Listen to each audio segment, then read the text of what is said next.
ಬನ್ನಿ, ಯಲಹಂಕ ಶಾಸಕ ವಿಶ್ವನಾಥ್ ಮಾತಾಡ್ತಾ ಇದ್ದಾರೆ. ಏನು ಹೇಳ್ತಾರೆ ನೋಡೋಣ. ಸಪೋರ್ಟ್ ಮಾಡೋನಿಗೆ ಅವನೇನು ಬೆಳಿಬೇಕು ಅಂತಲ್ಲ, ಪಾರ್ಟಿ ಸಂಘಟನೆ ಮಾಡಲಿಲ್ಲ ಅಂದಾಗ ಆಮೇಲೆ ನೋಡ್ಕೊಂಡು ವರಿಷ್ಠರಿಗೆ ಅವನು ಸರಿಯಾಗಿ ಮಾಡ್ತಾ ಇಲ್ಲ ಅಂತೇಳಿ.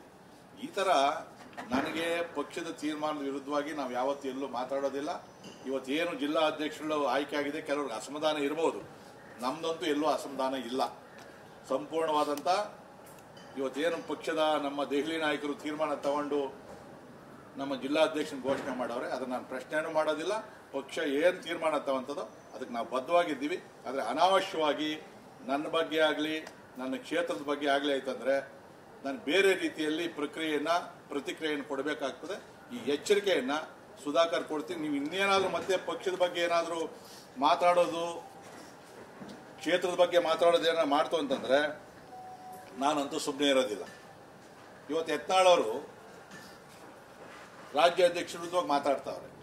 ಅವರು ಹಿರಿಯರು, ಅವ್ರ ಹಿಂದೆ ನಮ್ಮ ಪಕ್ಷದಲ್ಲಿದ್ದು ರೈಲ್ವೆ ಸಚಿವರಾಗಿ ಕೆಲಸ ಮಾಡಿರ್ತಕ್ಕಂಥವ್ರು, ಅತ್ಯಂತ ಗೌರವಾನ್ವಿತ. ಯಾಕೆ ಹೊರಗಡೆ ಮಾತಾಡ್ತೀರಿ?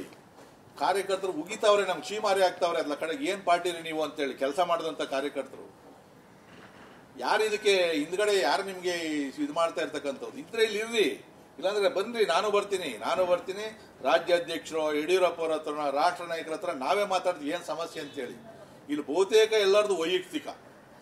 ನನ್ನ ಟೈಮಲ್ಲಿ ನಾನು ಗ್ರಾಂಟ್ ಕೊಟ್ಟಿಲ್ಲ, ನನ್ನ ಟೈಮಲ್ಲಿ ನಾನು ಮಂತ್ರಿ ಮಾಡಲಿಲ್ಲ, ನಾನು ಹೇಳ್ದವ್ರನ್ನ ಅಧ್ಯಕ್ಷನ ಮಾಡಿಲ್ಲ, ನೀವು ಹೇಳ್ದಂಗೆ ಮಾಡಿದ್ರೆ ಇನ್ನೊಂದು ಗುಂಪು ಇರ್ತದಲ್ಲ ಅಲ್ಲಿ. ಅದಕ್ಕೆ